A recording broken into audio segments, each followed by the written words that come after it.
Welcome back, everyone, to another episode of the Bodybuilder podcast. And I have one of my best friends here that we are going to be learning a lot about, Miss Emily King. Hello. Welcome. I'm going to take a wild guess that probably a lot of people that follow me probably follow you. Yeah, most likely. And we met each other. We're trying to work out. We met each other either through FMG, which was WBF at the time, and or Muscle Nation. But I distinctly remember becoming good friends with you through Muscle Nation. That's where I really got to meet you. Yeah. And you probably don't know this, and I don't know if I've shared with you enough, but you've been one of my biggest inspirations, in particular like the last couple of years, where I've just watched you own who you are so authentically. And you've stepped into, obviously you're a mum, you've got little Luna, but you've also taken your career in bodybuilding as a professional athlete to new heights after having a baby, which is crazy. And there's a lot of questions I want to ask you on that. But before we get into the episode, my favorite question to ask my best friends, family, people who I love is how would you describe your relationship with yourself? With myself, I would say that I have a lot of self-compassion for myself. And it is a really positive relationship.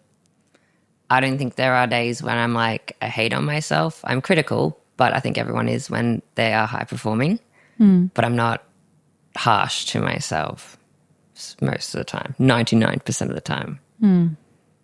How has it shifted over the years? A lot. A lot of my earlier years were super critical and super harsh and super masculine, might you say. And it's changed into more of a curious discovery of myself over the last couple of years. Was there a pivotal moment or a catalyst for that? Or did you just notice it just started to kind of unfold like an onion over the years?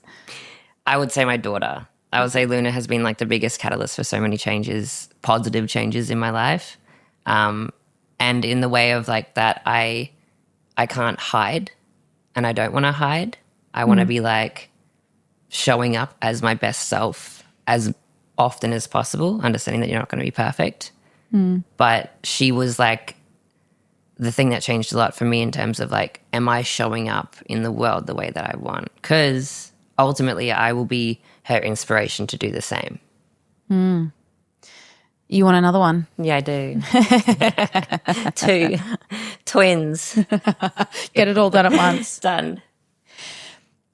I specifically want to ask you a couple of questions because last year you did a huge tour. You went overseas as a professional athlete, as a wellness pro, which is one of the hardest divisions these days. It reminds me of classic now. It's like the classic division for the females, particularly in IFBB. And you went over and you and Matt actually, and you did a couple of shows back to back. Yeah. And that was going to be your last year of wrapping it up. Yeah. What has your experience been like since hanging the boots up as a professional athlete and noticing the changes in identity? Yeah. What has that been like? It's been like a mixed bag. I don't know if I've like totally hung them up because I don't know, from like an athlete perspective, it's like it's hard to give that up and be like, I'm done. You know, I don't think I've ever been that person to be like, I've finished, I'm walking away. I'm like, for now in this phase, they're going up on the wall. Time will tell whether it is a forever thing. Obviously, for the next 4 or 5 years, it will be, whilst I focus on other things. What are the other things? Having children, raising children, business as well. Like, but at first I was very much like every 2 weeks, and I know Justin would agree with me. I was like, I'm done. And then I'd be like, oh, no, I'm going to have another kid and then come back. And then I was like, no, I'm done forever. And then we went on our holiday, and it really like consolidated a lot of things for me in terms of it's so nice to actually go on a holiday and not have bodybuilding in the back of my mind, to be like, oh, I have to go find a gym. Oh, I have to make sure my food's on point. And it was quite freeing, that experience. And I was like, this is nice just to experience life and to be in it. And that's what a lot of people don't realize about, I guess, about bodybuilding at such a high level. When you go on holidays, you still have to be on. You have to train. You can't take 2 or 3 weeks off training. And that's one of the best things about this last holiday. I was like, I really like this.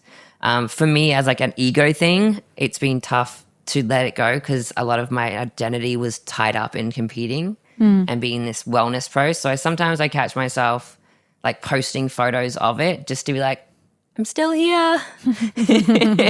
But I also am curious in that. I'm like, what are you trying to do here? Like, can you not own this identity as well? So I just feel like it's constant. Like I'm just reflecting and being like, who am I now? Not that's a big question for me. Like I know that this phase is so important. But still there's parts of me that's like, I miss it. And I do miss I guess not the tension, but the validation that I found in it as well. We always get it's so easy to get pulled back to the shiny object, like as you said, like the thing that gives us that validation or that sense of meaning and purpose. And it's definitely something that I think about all the time, and how easy it is to fall back on bodybuilding because we were so good at it. Yeah. And you get praise from it, but also you know that you can be inspiring someone, and I don't think you have to fully let that go because maybe you're met with parts of you that are like, be a new identity, or let who you are shine. Yeah. But what you've accomplished is what maybe 5% of the world will ever accomplish. And I think that's what I said to you when you were last year. I kept messaging and being like, you're fucking amazing. Like I was so inspired by you just because, not because of your body. Yeah. Like I don't actually get inspired by bodies. Yeah. I get inspired by people. Yeah. People doing things, people doing the hard things, people overcoming their own resistance and pushing what they ever thought was their capabilities. And as you said at the beginning, like you're a high achiever. Yeah. And high achievers have unrelenting standards, which is both a blessing and a curse because it's pressure. Yeah. Pressure to do more. And that's the thing that gets you up in the morning. Yeah. That is the fire under the bum. Yeah. But if there's no compassion in there, there's no moments of recognition and acknowledgement of like, oh shit, what I did. Because I remember you messaging me and I tried to sit with it for a little bit, but shut up, Patty, go away. Yeah, via.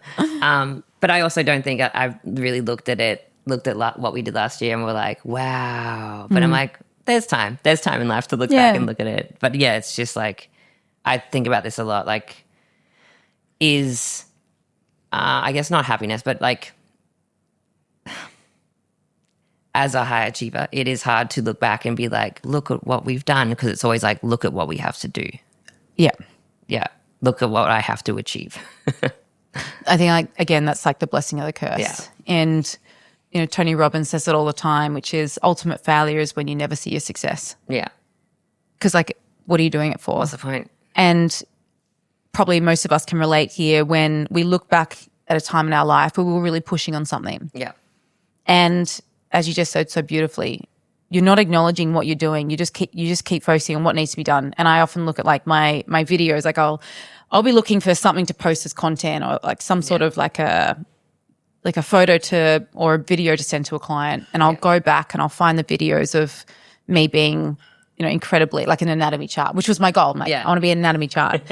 And at that time, there was no way that I wasn't self-bullying. Yeah. But I was going, okay, yeah, but that still needs to be done. And so like you see through the lens of don't stop, it's not done. Yeah. And it's not till you're out of it that you go, holy shit, like I can see the thing that I was trying to see in that moment, or maybe that I wanted to see. Yeah. But it is the thing that separates you from being average. Yeah. And what you have achieved, and especially like in that first year of becoming a pro athlete, I think you were top 5 every single show that you went in. Is that correct? In IFBB, IFBB, yeah. Yeah. Yeah, I was. And previous to that, I think you pretty much won I don't think most I've of your ever shows. Been less than third, other than like maybe 1 or 2 shows in the States. And how long have you been bodybuilding? For 15 years. Yeah. Yeah. Yeah, I can't let myself have a good time about it. Like, can't acknowledge it, Emily. Yeah. Interesting. But even just here and now, as you reflect on that, like even think about Emily, INBA Emily. Yeah. She first started, little Emily. Little tiny Emily. And Emily now, Wellness Pro. Yeah. Over 15 years. Yeah. Most people give up over the first year because they didn't get what they wanted. Yeah. And they say it's rigged. Yeah. Or say it's this. Someone else. And they're victimized instead of going, how do I do better? Yeah.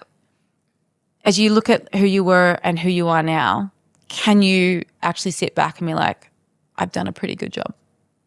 I can. And then also on the other side, I was like, I still had things that I didn't achieve with it. Because I set the bar really high for this last season. I was like, if I have to qualify for Olympia, not that if I don't, I'm shit, but I'm like, that was the goal. And that actually, I don't know if haven't not told anyone this, but I haven't had the chance to. It's like that season was so heavy in America because I wasn't qualifying.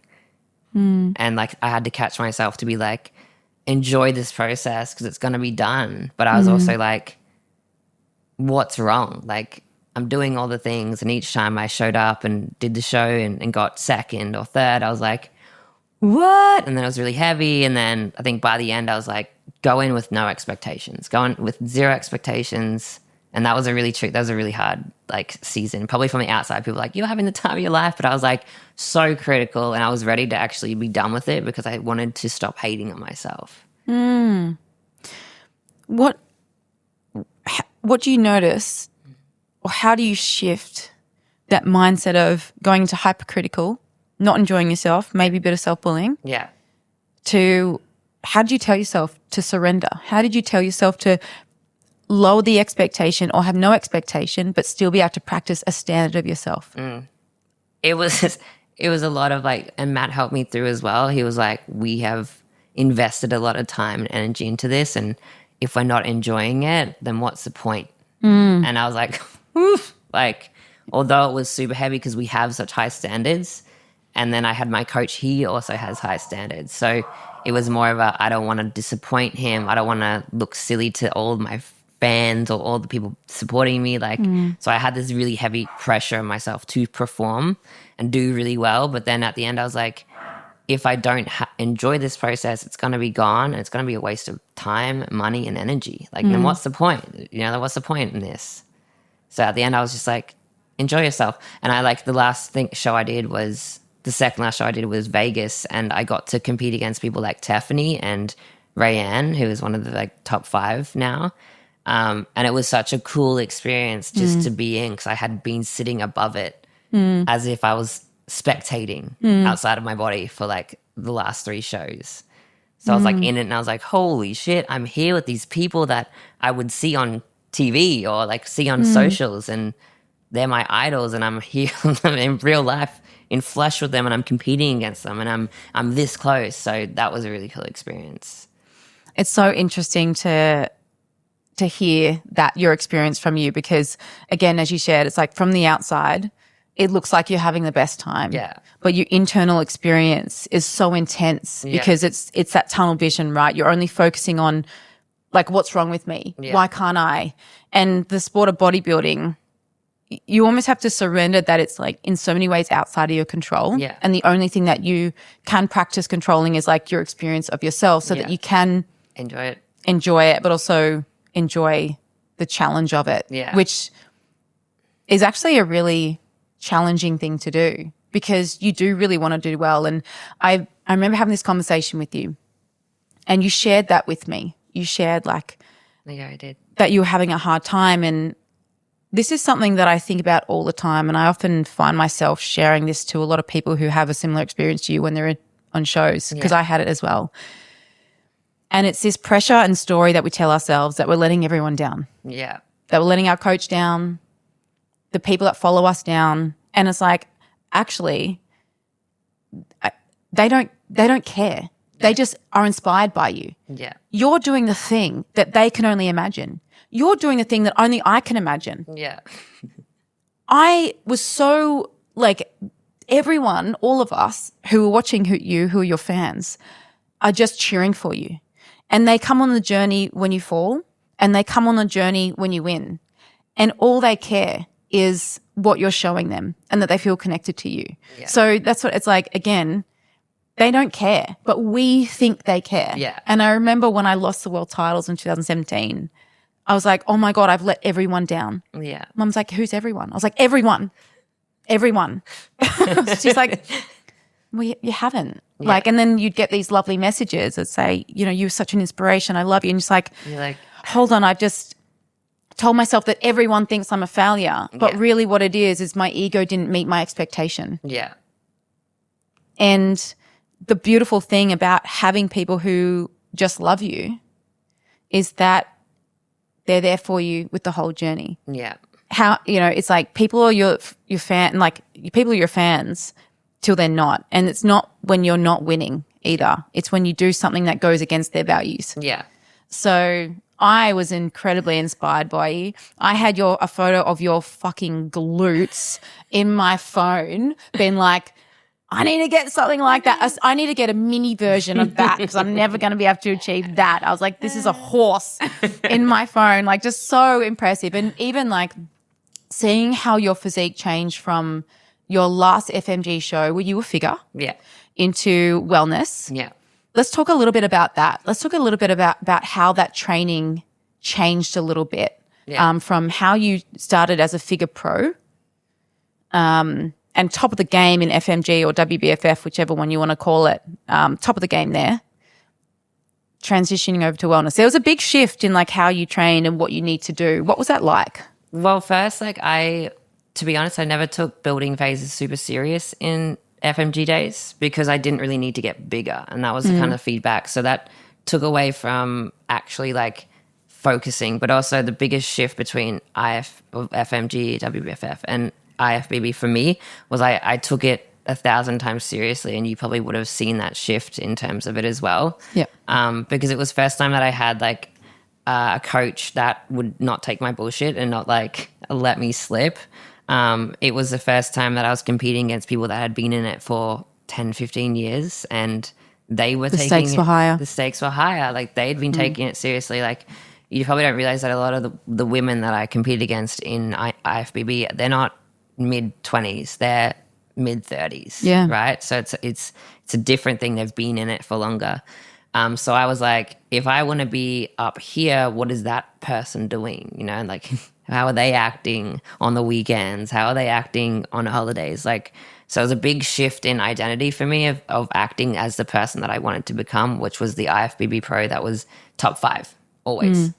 And then from a training perspective, it was obviously so much lower body, 3 lower body sessions a week, and 1 upper body. And that was just touching on it because my upper body's so dominant anyway from doing it for years that there wasn't like a need to push that. And we actually dropped upper body out for the last 18 months to downsize.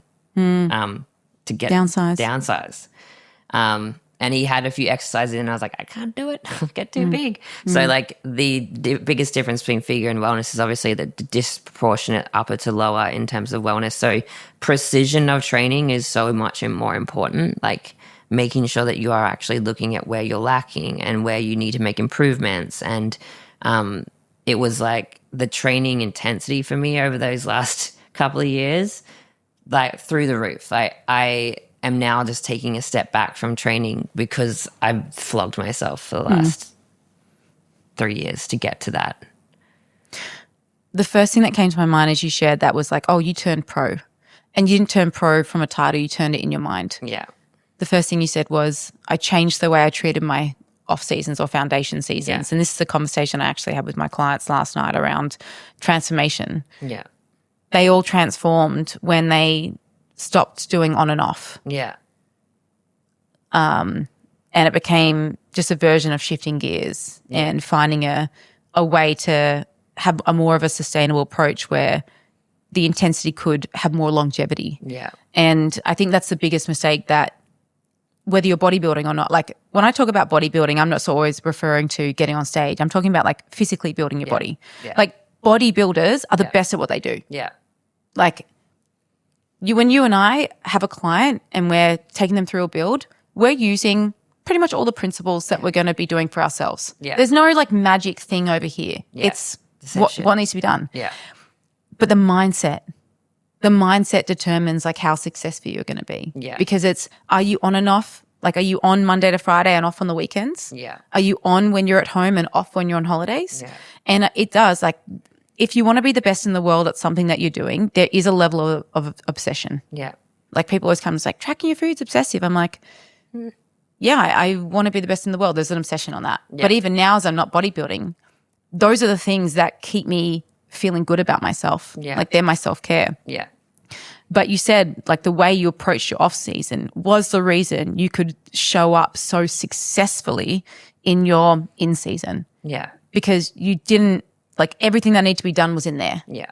And you worked with someone that could hold you to your standard and not let you get away with your bullshit, because you know exactly what to do. And I think that's for a lot of coaches out there, not saying you have imposter syndrome, but a lot of imposter syndrome comes because it's like, they negotiate with themselves so much. Yeah. As soon as they feel uncomfortable, as soon as they don't want to do something, they kind of know how to get around it. Yeah. But they know they're not showing up the way they would need to, under someone's authority. Yeah. So one of the best things people can do, whether you're an athlete or coach, is have a coach. Exactly. And I saw your body just transform. Like, it was crazy. I remember seeing you in the gym and I saw your glutes in particular. I'm going to talk about your glutes all session because they're fucking huge. And I could only dream. And I was just like, and I would come home and I was like to Coben, have you seen Emily? Have you seen her? Fuck. I was just like, and it's so crazy because you're so small but mighty. Just like a nugget. You're like, it's crazy. And then you see you on stage and it's just like, I remember watching the show you did where you won your Melbourne pro card in and when you walked out and you just hit your poses, it was just like your whole body, it's like Transformers. Like, it was just wild. It was just like you just separated. You were just separate. Yeah. Like, you just stood out, just the way. And so much of that comes down to the fact that you've been doing it for so long. Yeah. Like, you have to earn muscle density the way you earn wisdom. Yeah. You can't cheat it. You can't cheat it. You cannot cheat it. Yeah. And so, yeah, watching even like the last couple of years of you just really transform. And it's not that just what you did then. Yeah. Like, it's always an accumulation. Like, what we see in this present moment is not from what you've just been doing. It's from the accumulation of work that you've put in to be, an incredible bodybuilder. Yeah. And was like the biggest change was like the identity. And I think that's what a lot of people need to take out of transformation is like, your habits are identity. Who you want to become, who you want to be. And when I stopped negotiating with myself and when I stopped cheating myself of the results that I could get, because I had in my head that like I only had a short time frame to do this, to achieve this essentially, because I knew that I wasn't going to be in it forever. And when you are in bodybuilding for such a long time, especially as a female, there is a limit of time that you have, whether people want to know that exists or not. And for me, I was like, I only have like 2 or 3 years here when I'm going to put everything into it. Because if I am spending money on a coach, if I'm, putting my health at risk for whatever reason, I want to put 110% into this. So I attacked every day as if it was like the dictator of whether I was going to win or not. Yeah. And so that was the mindset that I took into my training. I got a coach to do my training in person twice a week, which is a really big change as well. Because then I couldn't negotiate during my sessions. Like, Justin doesn't negotiate, no. that's for sure. And especially as like a mum and a business owner, there were days when I turned up to training and I was like, I got nothing. And then I still performed. So that was one of the biggest changes. I'm not saying it was like the be all and end all and you don't need to have an in-person coach, but it helped me. Yeah. Helped me hold a standard for myself. And then it was just like every day I would be like, is this what a pro athlete would do? Is this what a pro athlete would do on their weekends? So probably everyone noticed the big like hermit stage of us. We just went underground and we're like, we're building the life that we want. We're building the identity that we want. And that means pulling away from a lot of things. God, there's so many things I want to attack in what you just shared. The first thing I want to say is, it's so nice to hear how human you are. And what I mean by that is you're a professional athlete. We see you on social media doing the things, you show up so authentically, but you're a human being, which means you still have those moments where you want to negotiate. You still have those moments where you've had a hard day and you want to take it easy. Like, you're a human being. And I think the beautiful thing is that you are willing to acknowledge that and also ask for help. Yeah. Which is important. And then, of course, that those changes in identity, as you shared, it's like you ask yourself a question, which is this how a pro athlete shows up? Yeah. And I love asking myself questions. We're always going to be met with a fork, which says, do I stay where I am because this feels easy? Mm-hmm. Or do I take the harder path? Even if we're like met with this resistance, which we all are, we're always resistant to the things that we say we want to do. Yeah. I often say we're always motivated. Yeah. We're motivated to either stay the same or we're motivated to get better. Yeah. And both have a cost, on the other side. It's like choose your hard. Yeah. Looking at yourself in the mirror and not liking what you see is hard. Yeah. Having sharp language towards yourselves because you're not doing what you said you would do is hard. But then on the other side, stepping into that pro athlete, as you shared, it's like you were already a great athlete. Yeah. But you wanted to step against the best. You wanted to be known as the best. You wanted to be up in that top 5. You had a standard of yourself that you didn't want to negotiate with, and that required you to work really hard and change a lot of your behaviors, especially the ones that probably felt good in those moments. Yeah.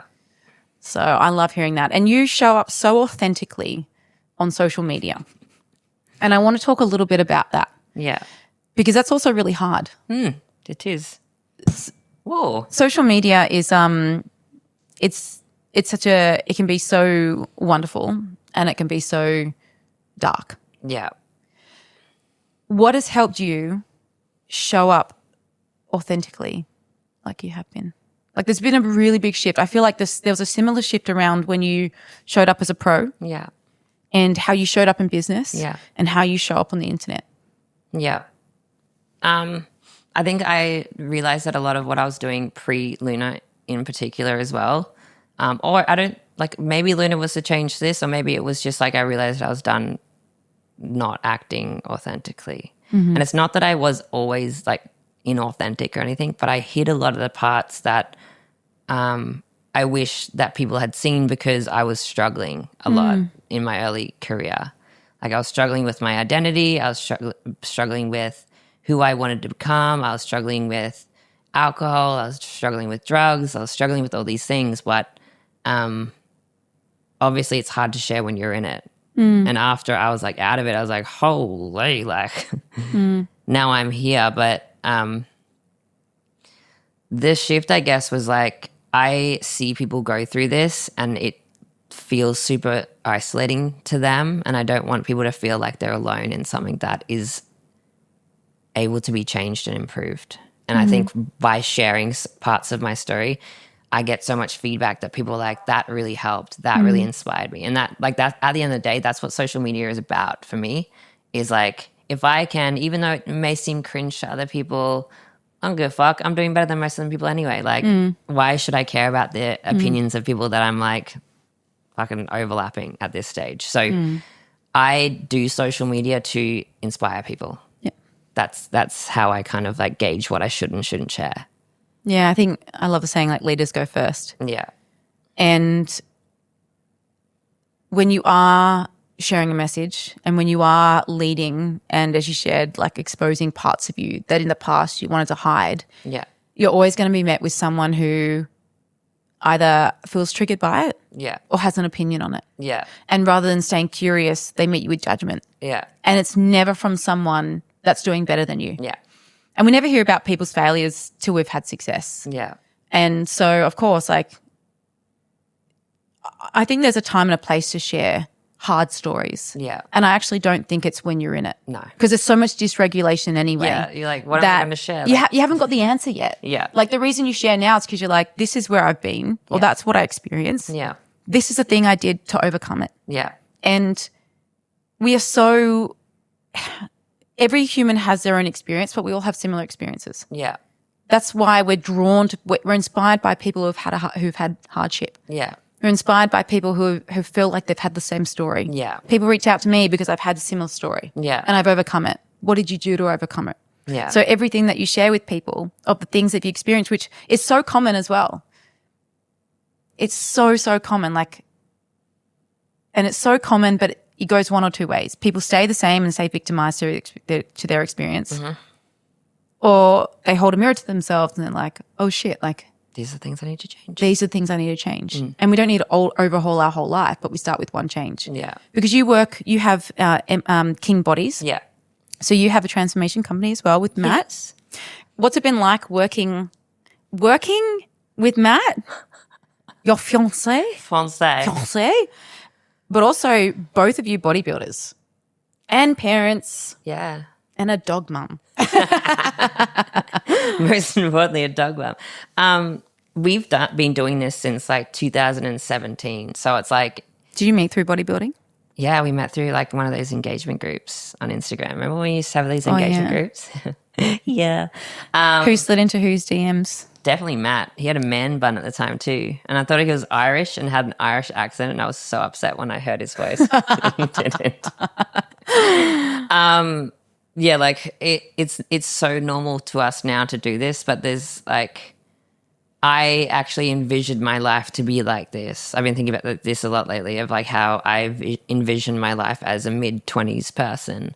I always wanted to work with my partner because I thought, what's the point in us working separate lives and separate things and separate journeys and separate visions? Like, it doesn't make sense to me. And I know everyone fucking does it, and I know people do. But for me personally, like I didn't want that. I didn't want to work on different things, because then what is the only time that we have to come and collaborate and talk and like an hour at the end of the day? Like, I don't know. It just didn't make sense. So it's not been, it is challenging. I think relationships are challenging whether you're working together or not working together. But the large amount of communication has to occur, and it's not perfect. And sometimes we're on each other's backs about stuff, but that's just how it is. It's like, it's part of the situation that they're in. Like before I left here, I was like, hey, do you want to do this thing for social media? And he was like, I'm already doing this. And I was like, I'm just going to leave that there.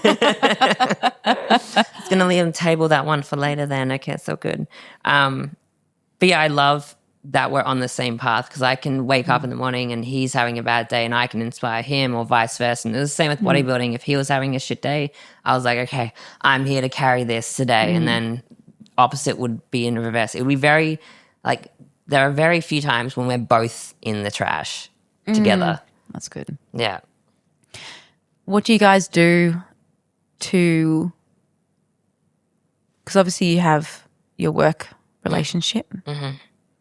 What about your intimate relationship? What do you guys do to form and strengthen connection between each other? This is actually probably something that we're being more curious about now, because it has just been hustle and grind. And I think that's probably how it's always going to be when you're in your own business and you're as passionate about it as we are. But we bought journals the other day, but then that ends up being work sometimes too, because it's very work related. Like, what are your goals? And you're like, work. So we're just like, we tend to find that we like to do things differently. We don't do date nights. It doesn't work for us, and it doesn't work for a lot of people. We just find that, like, is the time that we spend together just us at the beach and we leave our phones at home. Does that work? Or is it even like just watching our favorite show at nighttime without work around? But this is probably something that we both are working harder on now, that we're kind of on the other side of a lot of stuff. But it's not perfect. Like, and I never want to be like, our relationship's perfect and we have all these perfect routines that we do together. Like, we don't. We're just figuring it out. What's your favorite quality about Matt? Relentlessness in a lot of areas of his life. And just how he has been dealing with things over the last couple of years better than he would ever deal with things. And that is like personal growth one-on-one. What's your love languages? His would be like words of affirmation. And mine would be probably like acts of service. Yeah. He's very much like he wants to be told things. And I am more like, I'll be doing things for him and then I'll be like, oh, wait, that's not his, that's mine. Yeah, okay. Yeah, okay. So when he does something for you, like as an example, it might be that he cleans the house for you, or he takes Luna so that you can have a day off, or things like that. Is that what you notice when you're like, yeah, I think for me, and I don't know if this is women that own businesses, like I've always held things together and done a lot of the dictating and the organizing and stuff. So when that is sometimes taken off my plate, I'm like equally anxious about it being taken off my plate, but also like, oh, that's nice. Yeah. One of my favorite things that I heard from you, I'm going to go a little bit kind of left right now. It just reminded me of something, and I should have said it earlier, but I remember you did a post on this and it was, comp prep's not a glow up. I'm circling back around to bodybuilding for a second. Wow. You said comp prep's not a glow up. Do you remember saying that? Do you remember what the rest of it was about? Yeah, I do. I loved it. You said competition prep is not a glow up. It's not the thing that's going to fix all your problems. Stop using it like using it like it is, because it's a Band-Aid. Yeah. And the reason I brought that up is because a lot of women do use bodybuilding as the glow up, not realizing that all it really is a really intense Band-Aid that eventually is going to be ripped off, and everything that you were trying to avoid is going to be back there. Because it doesn't fix anything. Yeah. But it can highlight your capabilities. That's what I like. You have access to discipline because it's a priority. Yeah. Like all these things that we try and have access to, you have access to everything when it's a priority. Yeah. We always have money and time for things that are of high value to us. Yeah. And I remember reading that and I was like, oh, that is such a perfect, like it's so bang on. Yeah. Hearing that here and now, is there anything that you want to speak to? Like, do you remember even the moment that you were like, where that came from? Like there obviously might have been like a couple of conversations you were having. I think it's the ongoing thing that you see when you are, like I was heavily coaching a lot of women in that space that were going and doing comp prep, but I could see the reasoning behind it was never for the reason that you should compete. And you see it destroy people, and then people blame bodybuilding, but it wasn't bodybuilding in the first place. It was you using a tool, bodybuilding, for the wrong thing. And I used it, and the reason why I know that is truly a true thing that I said is because I used it as a Band-Aid for so many years too. Like I was like, I can't handle my off season. I'm too out of control. Bodybuilding, another show. My life feels chaotic. What am I going to do? My relationships are all over the place. Bodybuilding, fixed it. 6 months. Yeah. It's like you get like a little like get out of jail free card for 6 months, and then you're like, oh shit, I'm back here and the same problems are there again. So I just think that it was more of like an awareness piece to be like, check yourself, check your reasonings behind what you're doing as well, because it is. And then bodybuilding gets blamed for it, and it wasn't bodybuilding, it was the way that you used it.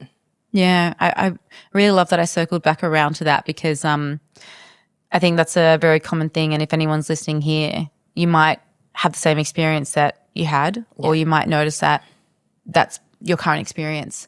And I love bodybuilding. I actually think bodybuilding is a really spiritual sport. Like I only have a spiritual experience with it.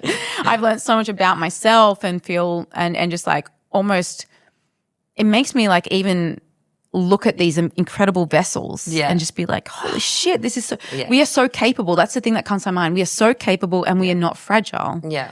But the intention behind why we choose to bodybuild sets not just the tone of how you experience it in it, but it's going to highlight your experience of your relationship with yourself after it. Yeah. And that's why it's like there's a process of self-mastery that should occur before you even enter into bodybuilding. Yeah. Because you're not going to master yourself like you might master parts of yourself in it because it's so intense. Yeah. But you're never going to see it. You're never going to be good enough. And if you don't get the result that you want, you're going to be a victim to your circumstance instead of going, cool, I showed up the best that I could. Yeah. I really love this sport. What do I need to do better to be better next time? Yeah. So I feel like it's like such a hard thing because I love it. Yeah. And even like I've hung my boots up as well and I'm like, man, I'm really going to miss never getting that shredded again. Like that was my favorite part, like getting so shredded and being like, holy shit, like look what we're doing together, guys. Woo. And it's just like that capacity, that ability, that potential, that the mind, like how powerful our mindset is. It really just highlighted like we are so capable, we are so resourceful, we're so resilient, we can do anything we put our mind to. Yeah. I'm really going to miss that part. Do you know what Matt said the other day? He was saying like what he did in bodybuilding and in fitness, people can experience this without bodybuilding, has really set him up for how he attacks business. Like in the way that like we're in a hard phase at the moment, like a learning phase, might you call it, that feels really intense. But we're like, we've felt this before in a dieting phase, in a building phase. It was the same feeling of, how can I get through this? But we know that there is an other side of it because we have experienced it so many times with bodybuilding, that if you just do the things and do the inputs and put the work in, that it will work out. But if you don't ever experience that challenge, how are you meant to know that there's something amazing on the other side? So like, I'm not saying that everyone should bodybuild, but I'm just saying the challenge of anything is so worth it, not only for the result, but for who you become during. Yeah, that just comes down to like set hard goals. Yeah. Like don't set goals that you like unrealistic or be realistic. Yeah. Like recognize that it's going to take some time. Yeah. Like that's the realistic of a hard goal. Yeah. But again, we're built to do hard things. Yeah. And it is not just the goal that we set, it's who we become along the way. Yeah. And something that Eugene said to me, which I really loved, which is it's not just about reps, it's about quality reps. Yeah. And I think bodybuilding is that, like, bodybuilding teaches you organization, preparation, repetition, skill acquisition, patience, perseverance, discipline. Yeah. Fucking what else? Like discomfort. Yeah. Fatigue, recovery. Like there are so many principles that we can take from bodybuilding and apply it to business. Yeah. And business is such a direct feedback of even your own stories that you tell. Yeah. Your values and how you handle objections. Yeah. And what you believe in terms of objections as well. Yeah. So if you have a thing around money, when people come to you around objections around money, you'll be like, oh, that's okay. Yeah.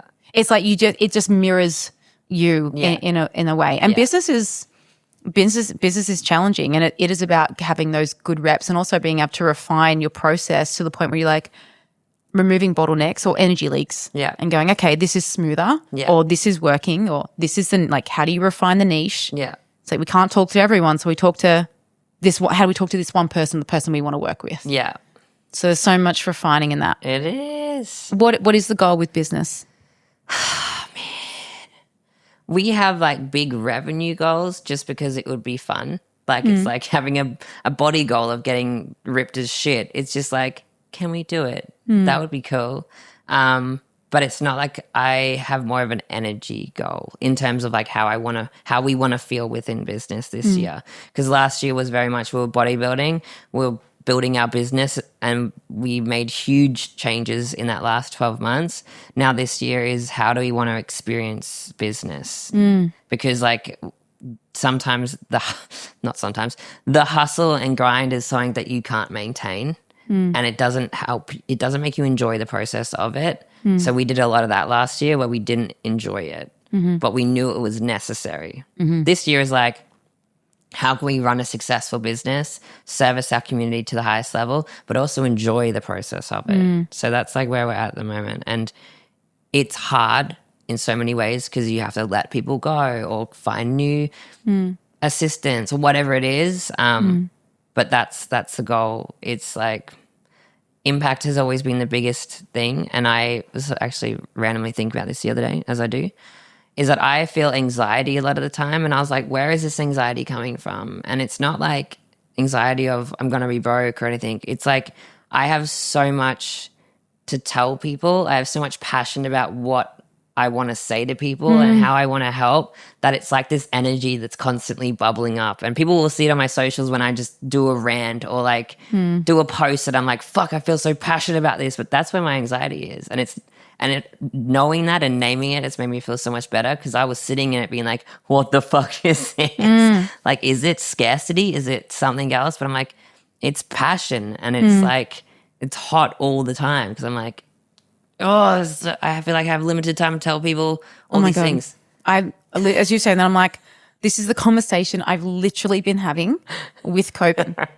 I'm like, how do we tell people what we do? Yeah. Like, I feel guilty just sharing a photo because half Yeah. of what's happened. That's a physical Yeah. transformation, but like the transformation of who someone is, like what we do. Yeah.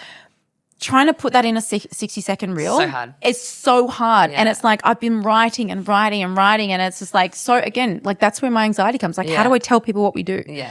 How to, like, I feel like sometimes I'm like, I get frustrated when what women, I'm going to say women, women want, they don't just want a result. They want transformation, yet they pigeonhole themselves into 12 weeks. Yeah. And they'll go to someone who has like the shiny object versus someone who's been in the industry for, you and I have been in the industry for like nearly 2 decades. The longest. Yeah. You know, we've helped thousands of women. Yeah. And yet someone on TikTok or someone who's confident at making content calls their and then they realize and they wonder why, like, oh, they're not they're failing. Yeah. You know, it's like, oh, it wasn't the thing. It wasn't the thing. Yeah. And then, of course, like they then collect evidence about themselves that they're failing or it's not worth it or coaches can't be trusted. Like that's a big one that comes up, and it's like, unfortunately, you're picking the wrong coach. Yeah. Yeah, that is a big one. And I understand why people feel like coaching these days is like, it's like a mixed bag. You don't know what you're going to get and stuff like that. But I encourage people to look at how long this person has been in an industry. Not that that is a dictator of whether they're good or not, but usually people that have been in it, most people fail in the first, it's 18 months. Yeah. Well, 18 months is like the... So like how long...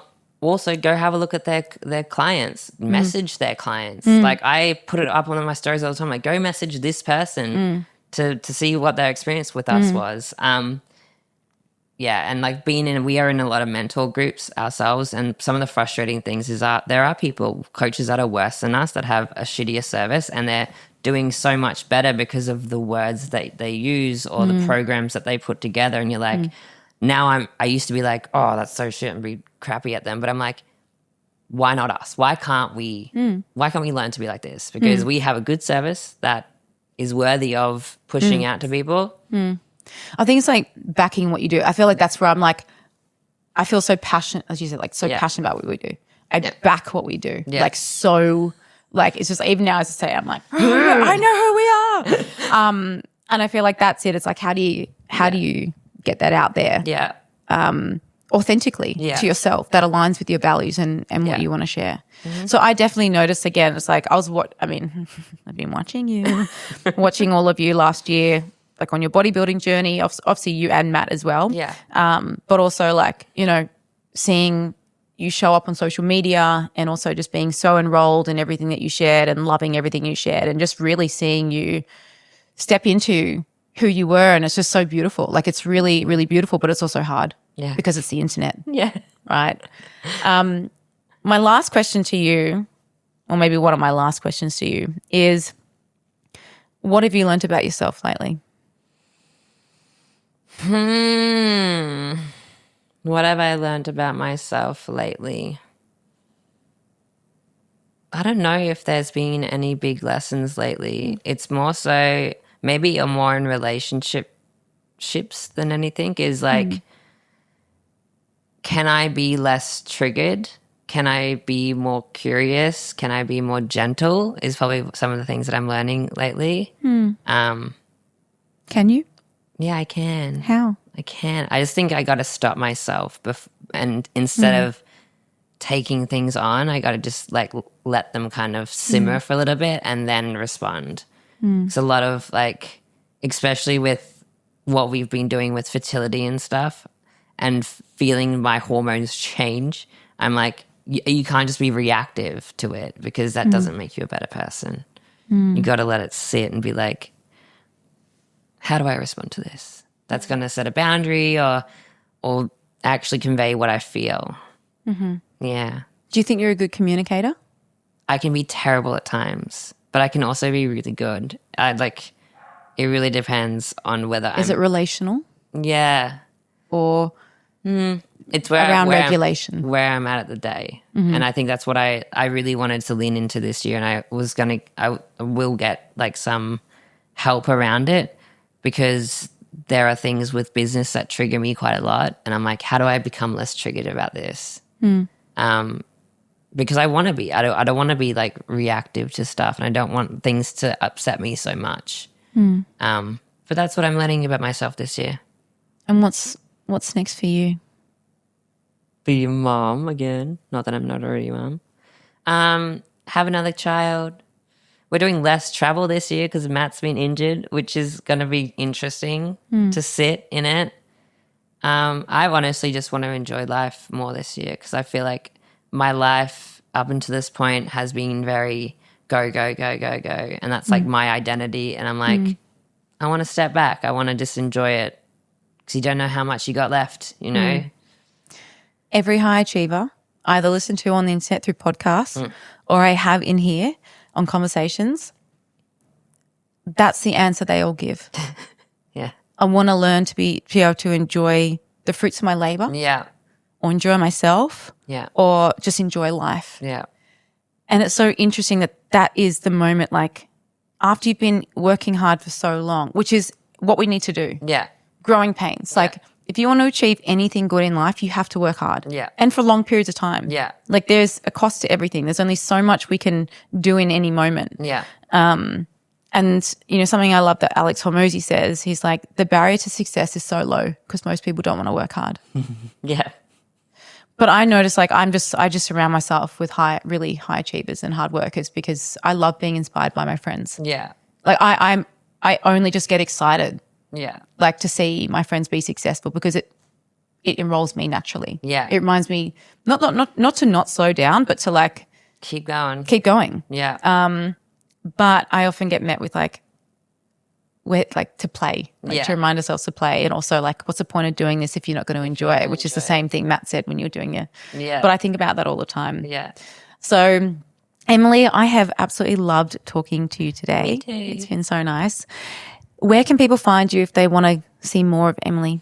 Just at Emily_Kingbodies. Do you know Coben used to call you Emily Kingbodies? He thought that was your full name. I was like, baby, that's her business name. Emily Kingbodies. Well, anyway, you can find Emily Kingbodies at Emily Kingbodies. Yeah. I love you so much.